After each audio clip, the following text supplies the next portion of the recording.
Guys, I know we have to talk about just the season as a whole, kind of broken into two halves, but as you kind of reflect on what this year has looked like for you guys, how would you both just assess it? Yeah, we have talked about this a lot. I think it's incumbent upon us at the end of each season to look back, and it's the most helpful for us in terms of informing future decisions.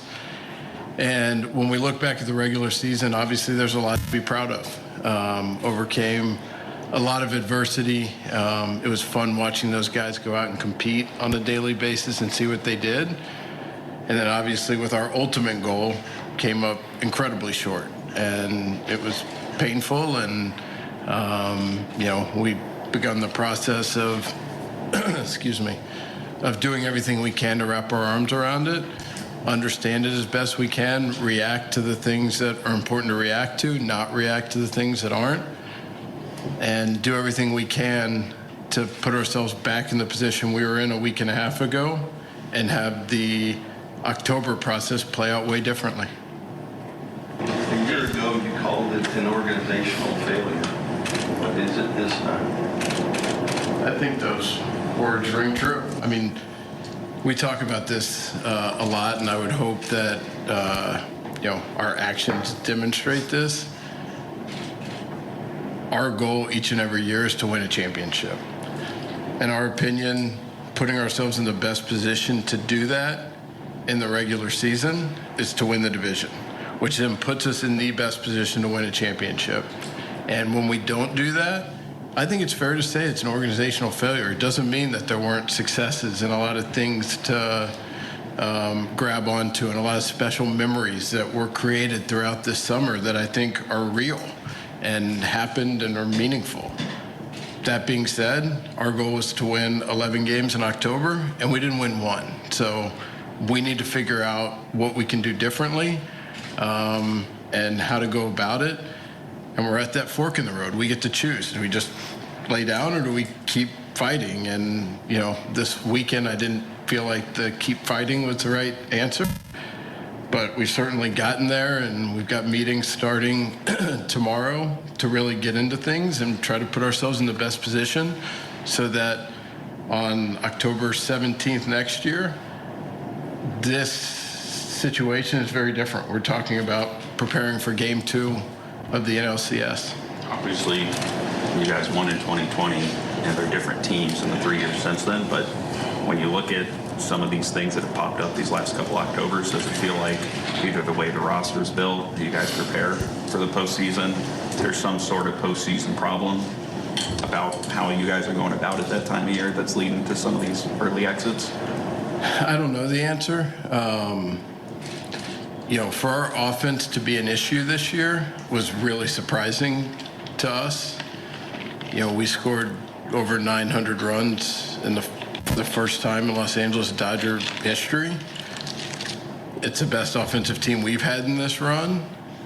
So that was surprising to us. Obviously, there are 3-game snippets throughout a year where our offense doesn't perform.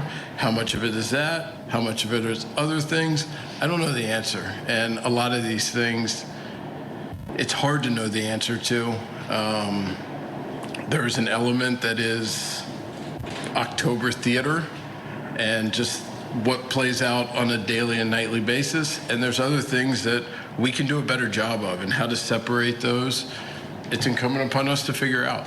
Andrew, this is the second year of the playoff format where the 2 top seeds have 5 days off. Is that what you're talking about? Because there seems to be more talk about 3 100-win teams that had that 5-day layoff that are at home right now.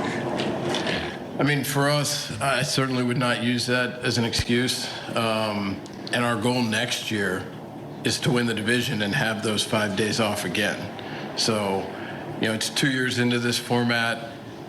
We don't concern ourselves too much with what's optimal, what's ideal. It doesn't really matter. It is what it is. And for us, it's about how to operate the best we can within it. We tried to simulate a lot of at-bats, Wednesday, Thursday, Friday, because there's no question that 5 days off affects hitters' timing. There's no question. Now, if getting enough at-bats leading up to that keeps that timing in place, obviously we didn't do a good enough job. So our goal is to win the division next year. And once we do that and hopefully put ourselves in position to get those 5 days off, we need to really think long and hard about the best way to set up those 5 days and do everything we can to get our guys ready to play in game one. Yeah, Andrew, could you have done more to strengthen the starting pitching dating back to last offseason? Yeah, sure.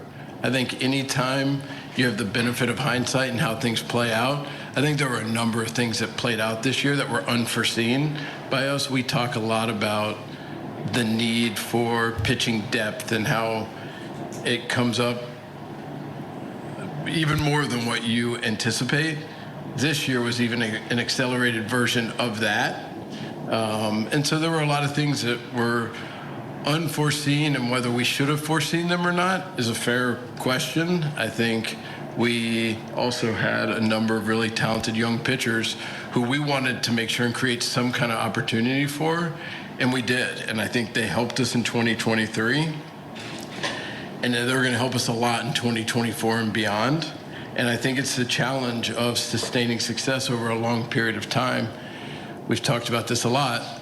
The only way to do it is to incorporate young players onto your roster as you are going and winning. And usually when you do that, there's some lumps, but hopefully the team talent around it is enough to withstand that. Not all really talented prospects go from AAA to the major leagues and hit the ground running and are great from day one. It's not always a straight line. And so we need to be able to provide that environment to be able to bring them in, just like we've done with a lot of talented other young players looking back, and keep doing that with our goal to continue to sustain success to put us in a position for each and every year to win a championship. Does the organization place enough importance in the 6 to 7 inning starting pitcher? Yeah, I think the question is how many of them are there on planet Earth? I think it's the first question. Now you can get to a more global question of player development in the industry, and you can go back, and this probably isn't the right setting for it, but to youth baseball and what people are training for, and velocity readings instead of how to take down more innings. It's a much larger question and philosophical discussion. But we too would like guys to go 7 innings, pitch really well, and be able to go to the 2 best guys in the bullpen. That's a much more comfortable recipe. The question is how many of them are there, and then why? So do you think then that before these guys even get to you, so right, you are drafting kids out of high school stuff. Are they coming to you at a much different place than they were, say, 10 years ago when, I just know what you guys are doing at the lower levels. Training is different than what it was. I think preparation going in, again, this is a topic for another time, not to... That's fine. Right now we're talking about the 2023 Dodgers and any 2024 related. It's a much larger global question that, pitcher injury, pitcher development, I think is a very important question for the entire industry. I care less about it for the other 29 teams and care about it for us, and it's something that's very front of mind for us. I know going into the playoffs, obviously you had to kind of believe in your roster and stuff, but in your heart of hearts, when did you kind of start suspecting that the starting pitching could be a problem for Again, you? I think our bigger issue is the offense because it was unexpected. If you would have said your pitching staff would have given up 4 runs in games 2 and 3, I would have bet a lot of money that we would have won at least one of those 2 games with our offense. And so it was a combination. Obviously, our starting pitching didn't pitch as well as they could have. So it's not like that was what we should have expected. Our offense didn't perform as well as it could have. It's not what we would have expected. Obviously, our bullpen was great. But when you're not clicking in 2/3 of those facets, it's hard to win a baseball game. And unfortunately, we saw it front and center. I mean, I get the... When you talk about getting guys ready to go and 2 first-round exits in as many years, are there staff changes, anything that's been discussed at this point? No. The collective effort of this group and the culture, and not just the, hey, everyone gets along, going through the clubhouse before a game and just watching how everyone is focused, all of our players, on how to try to win a game. So the one thing I can say with absolute certainty, and there aren't a lot of things I can do that about as we post-mortem, is it was certainly not from a lack of effort. watching the way these guys prepared, cared, did everything they could to put themselves in the best position to go out and have success. Now, we didn't do it, and that is ultimately what matters most, and so it's figuring out from that.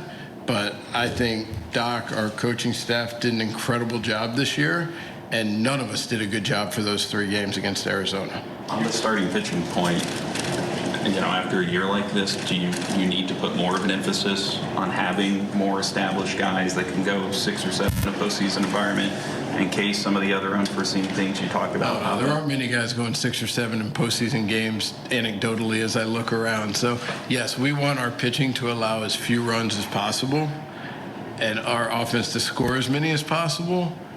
How we do it will fall out of where our overall team roster is at that point.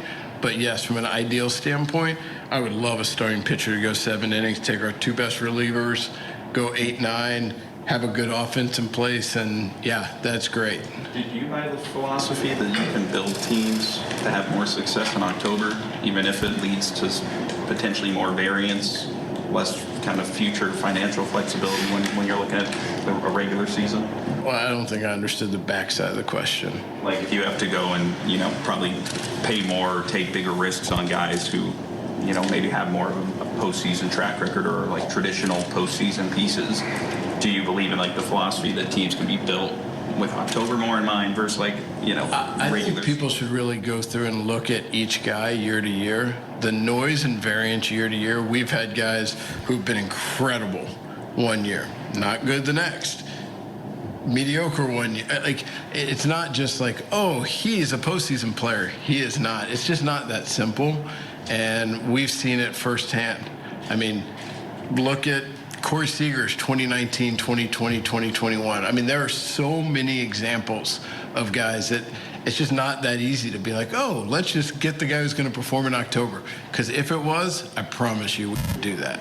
You mentioned unforeseen circumstances this year, but an aspect of each of the last 3 postseasons is like you guys running out of starting pitching in October, for various reasons. Do you think what can you do to build in for those unforeseen circumstances? Like, do you have to just, what can you do to sort of, every year there's going to be unforeseen circumstances. You can't just say like, oh man, what are we going to do? Like, how do you sort of prepare ahead of time for that? Well, I mean, again, I think a lot of times when people have unforeseen things pop up, especially like essentially an entire starting rotation replaced, I think those teams often don't make the playoffs. I think those unforeseen things happen, and it's like, okay, this was a down year. And it's where the strength of our scouting department, our player development department, has put us in this position where we have these arms coming that, I feel very strongly that Bobby Miller was ready for October. Obviously, he didn't pitch great in Game 2, but I will bet that had he pitched again, I would have bet on him. Just like we watched Walker Buehler in Atlanta, his first start, and then what he did subsequently thereafter. So, again, it's hard to draw definite, firm conclusions from 3 games. Now, things that we can do better, we need to figure out and we need to do. But, from my standpoint, I would bet on Bobby Miller starting an October game, and hopefully we get that chance next October to see it. Put another way on the depth issue, going back to the regular season, Tony Gonsolin, pitched for a few months, knowing his UCL was torn. Obviously the reports couldn't injure himself further, so he felt compelled to pitch because you guys needed arms. Do you think it's fair to have a pitcher put in that position to feel like he needs to, he got his head kicked in for 2 months, right? Well, I think that's fair. I think it was more of a mutual because he had a contract that was set up where he was rewarded financially for it, knowing he was going to miss the next year. So it was more of a mutual benefit. Going back to what you said about Bobby Miller earlier, say you guys had hit against the D-backs and had gone through to the next round. With the starting pitching the way it was, right, with whatever was going on with Kershaw and, landslide home runs happened in the regular season too. Do you think you had enough pitching, again, if you guys had hit, not, within reason, right, not scoring 30 runs a game, whatever, but do you think you had enough pitching to get through? than 2 more rounds. Unfortunately, we didn't have a chance to really think much about the CS because at the point after game 2 is all about how do we put ourselves in the best position to win the next 3 games. But yeah, I think from a 13-man pitching staff, I do think that there was enough arm talent there. Again, I don't think if we played that game 1 and you got to replay that 100 times, I don't think that happens more than 2 or 3 times. Now, it happened in the one that actually happened, and that's what matters most. But I do not think that that was just fait accompli, that that is what was going to happen in that 1 inning. It did. So we have to live with that, but it doesn't materially affect things in terms of how we assess someone's talent level and what they're capable of doing. And even when we assess someone's talent level of being able to do this, we understand that it can be better. It also could be worse. And that's the theater of October that is incredible for fans. And when I'm not emotionally vested in it, it is incredible to watch. But there is a wide range of things that can and do happen, and it doesn't change our assessment of a player's talent level. Going back to kind of Jack's question about the regular season versus playoffs, right? It's probably like an oversimplification, but I think kind of what he's getting at is, right, you know, the 6th, 7th inning guy, right? Like you said, they're very rare. They cost a lot of money, right? You might be able to get like 3 starting pitchers right now. Each of those 3 guys might be able to be like the Rockies in June. Right, you might not necessarily want to throw those guys out on the thing in October, and so I guess, do you feel like you can maybe get that right? Would getting that guy and investing a lot in like one guy as opposed to depth?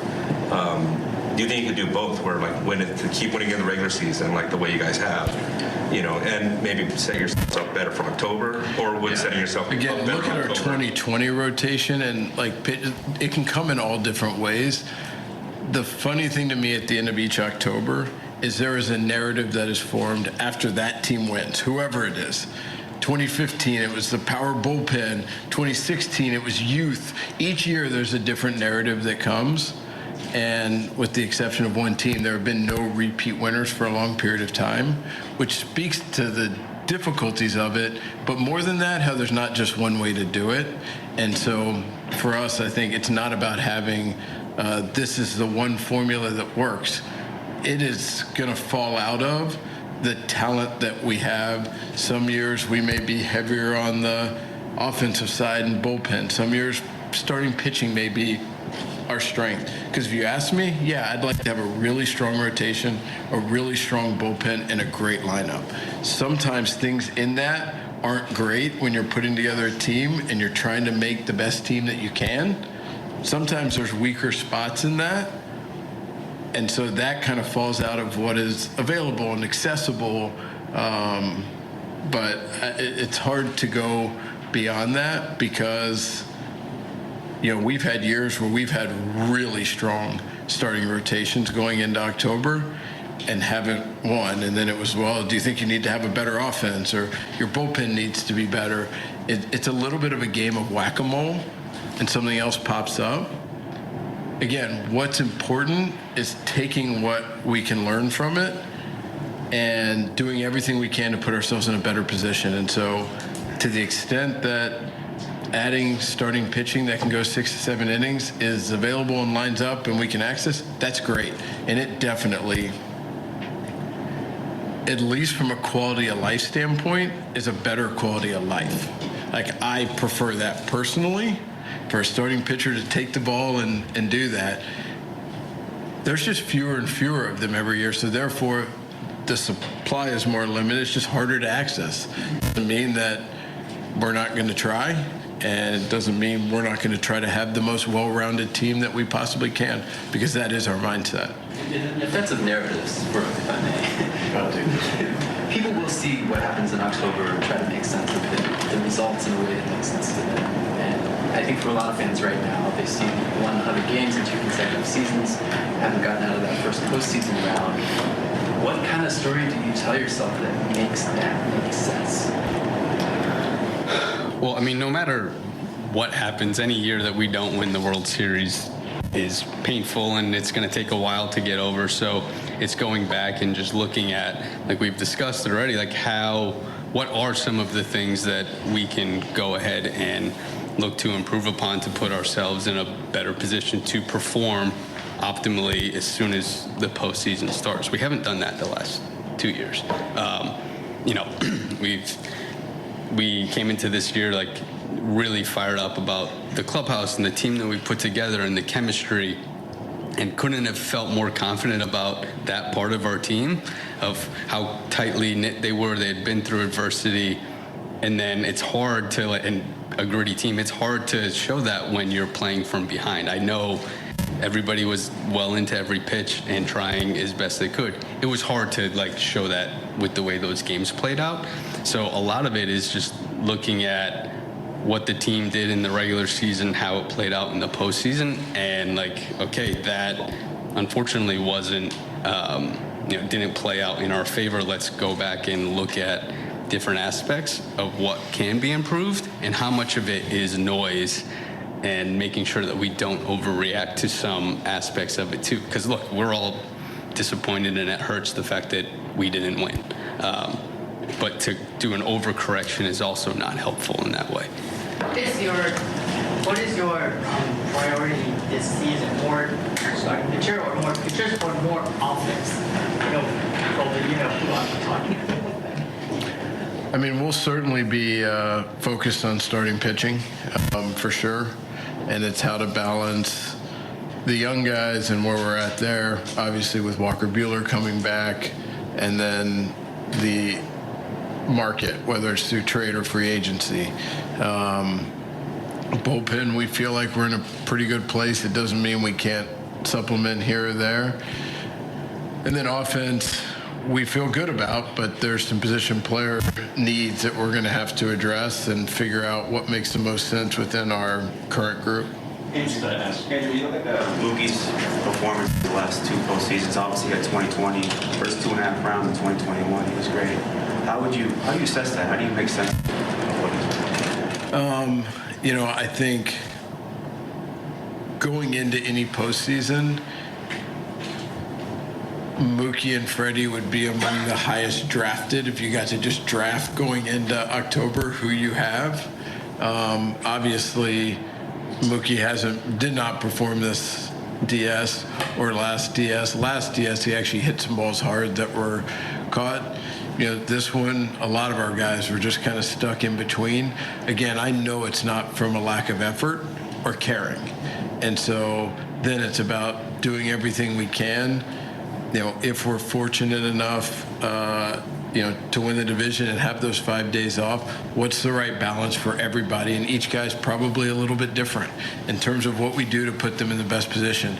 I don't know the answer to it, but I know it's not, from a lack of effort or caring. And so, going into what I hope is a postseason run in 2024, I would bet on Mookie performing really well because he's that talented of a player, and he's also had success in October. A year ago, also, there was a topic of the Padres pitcher, especially Blake Snell, for example, comes to mind. Pitching you guys very differently than he had before. And here with the Diamondbacks, they seem to the starting pitchers at least to change it a little bit on you guys. Is there something to in-game adjustments and now being able to sort of, change your game plan a little bit when you see guys attacking in a different way? Yeah, I don't think Gallen did. I think it was a very similar approach. Yeah, I think from our standpoint, when I go back and look at that series, I think the number of mistakes that each pitching staff made wasn't that different. I think they converted at a freakishly high rate, and we converted at a freakishly low rate. So the question is why? And getting into that, I think in-game adjustability is always important, whether it's in June or in October. Obviously, it's even more heightened in October. But I think being able to always make in-game adjustments is incredibly important. I'm not down in the cage or in the dugout, but I would bet on our hitting guys being on top of that and noticing those trends and how things are playing out and messaging that. I would bet on that. Andrew, it seemed like when you put together your postseason roster, pitching talent that you had on it, it seemed like the strength was the bullpen. Did you guys discuss perhaps using an opener, perhaps doing kind of a bullpen approach to the postseason as opposed to going with the traditional starter? Yeah, we did. Obviously, our bullpen was a real strength for us. We did, and ultimately came out where we did. And always the benefit of hindsight. You would always do something differently if it doesn't play out in your favor. But our pen guys came in and pitched incredibly well, in those games, and not surprising with the talent and the depth that we had down there. Just as this was a second consecutive organizational failure, it does not sound like you feel significant changes need to be made to avoid a third consecutive organizational failure. Call me cynical. Go ahead. Let's get that out of the way. Is this arrogance, steadfast and convicted in the way you're doing things? How come you're not talking in terms of making significant changes? Because organizational failure means it's on all of us, and we all have a hand in it. And if this were one person or a small collection of people, in my estimation, then we would make changes. We just wouldn't do it to say, look, we made changes and try to cover up what has happened. Instead, we have a lot of extremely disappointed, angry people who are all going to work really hard together to avoid being in this position next year. And so with the talent, with how much they care, with their work ethic, how much they care about these fans and doing everything we can to win a championship in 2024, felt like making a change would be for the sake of it instead of actually bringing better, more talented people in. Andrew, in your heart of hearts, you've always said that the postseason is a crapshoot. I haven't said that. Oh, you haven't? No. I think there's an element of it. I think talent really matters. And I do think that there is good fortune that plays in. Each game, you see it all over the place. I mean, you saw Perdomo's home run that had an incredibly low home run probability, but it went out. Will Smith hit his ball a little bit better, and it happened to go for his double, where it jets out, and it's a double, and he doesn't score. Had it been a little bit more here. So there are those things that play out that add some randomness to it. I think you can just look at what the odds are going into a series. Even the best team in baseball against a team has a 60, 62.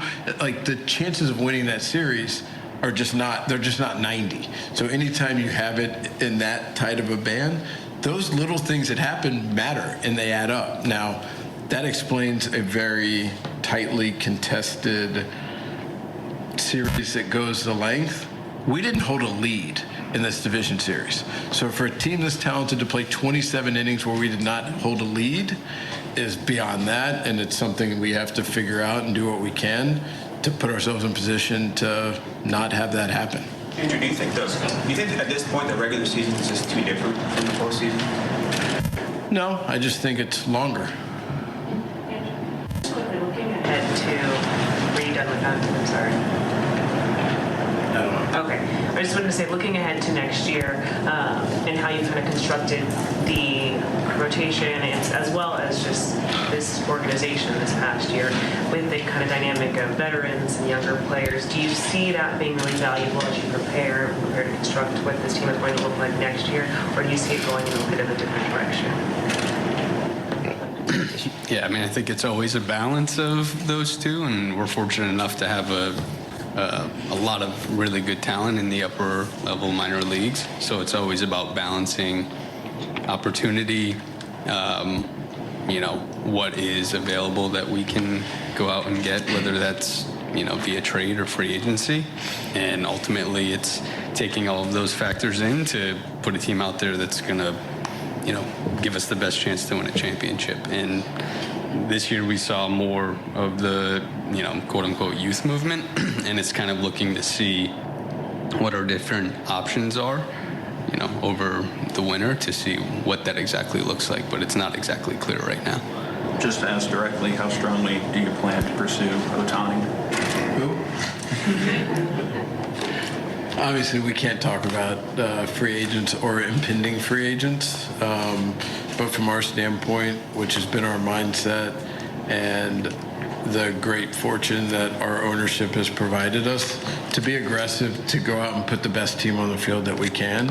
And for us, obviously, we're extremely angry, disappointed with how these last 2 off seasons have gone, and we're going to do everything we can to put ourselves in position for it not to happen next year. So what that means exactly, I'm not sure yet, but I do feel very confident that when we show up in Arizona in February, we're going to have a team that has very, very legit championship aspirations, and then it's about going out and taking care of that first part of the goal in the regular season, and then doing whatever we can to make sure we're not sitting here in this exact setting a year from now. Just to follow up on that, I mean, are you able to sort of operate at the top of the market, just considering these long-term commitments you guys have with Mookie and Friday? Yeah, we're in a good spot. Thank you for your concern. Where do you stand with Kershaw? I think he and Ellen are going to take some time right now and assess, and ball is squarely in their court, and at some point I'm sure I'll talk to him. So if he wants to come back, I think like last year, the year before, it was kind of, if he wants to come back, we'll make it happen. Is that still kind of the organizational sense? Absolutely. With Buehler, you mentioned him earlier. Obviously, ideally, he comes back. He's the Walker Buehler role. That said, it is a second TJ. As you're kind of putting the team together, do you kind of like plan on him being a front of the rotation guy, or do how much can you count on him at this point going into next year? I mean, we don't look at it like, okay, so now if we have a 1, now we need to get a 2. We're just looking to get as many talented players as we can. So it's not like someone has to take a place in the 1 spot, 2 spot, 3 spot, 4 spot, 5 spot. So we'd like to just acquire as many talented pitchers as we can, combine it with the pitching that we have in our organization currently. With Walker's competitiveness and seeing what he's done this year, we'll bet on him being really good next year, but it's also not something that all of our hopes and dreams for 2024 are going to be resting on his shoulders. It does affect how you allocate the money, though, right? I mean, if you feel a little more strongly, I'm guessing if you get encouraging reports over the offseason, it might, maybe we can divert a little more to the offense, or... I mean, we want to have really strong pitching. If you look back over the years here, we've led baseball in runs allowed. Like, through the combination of our pitching and our defense, that for us is a way better quality of life than just having a slugfest where you're allowing a lot and scoring a lot. And so if you have a choice in that, we like preventing runs and then having a good enough offense to make us an elite team. And so we're going to be focused on adding quality pitching. I guess we already know the answer to this, but just for clarity's sake, I assume Dave Roberts is coming back next year. Correct. Can you say for sure what was wrong with Clayton Kershaw physically? I cannot. You can call him. Brandon, there was a report out there that you turned down the opportunity to interview for the Red Sox job. Is that true? And do you expect to be here? Yeah, I mean, very flattered and appreciative of the interest, but I love it here. My family loves it here. Passionate about this organization and solely focused on winning multiple championships here. Given you have procedures or surgeries on the schedule for any of your players? Does Kenny appreciate you taking the baton on this? He does. Needs to be asked. No. Not that we know of right now. Time for one more, guys. Andrew, how much responsibility do you take for this personally? Ultimately, a lot. I think when there is an organizational failure, I think it starts and ends with me, and I didn't do a good enough job. And I'm going to do everything I can this offseason with our group to put ourselves in a position to where we are the team that plays in and wins the last game of the year next year. Andrew, I've continued your read the transcripts from the 4 remaining teams, and a lot of times they talk about momentum. How do teams build up momentum? I think scoring 6 runs in the first inning is really helpful. Offense, I think, creates that. I think when you get a spark of offense, I think that creates energy, and energy helps create momentum. Conversely, I think putting up 0 after 0 on the pitching side does that. I think it all comes from an after the fact, like, oh yeah, we cut the momentum after that happened. Obviously playing well, scoring a lot of runs, just brings out more energy from people. Thank you, guys.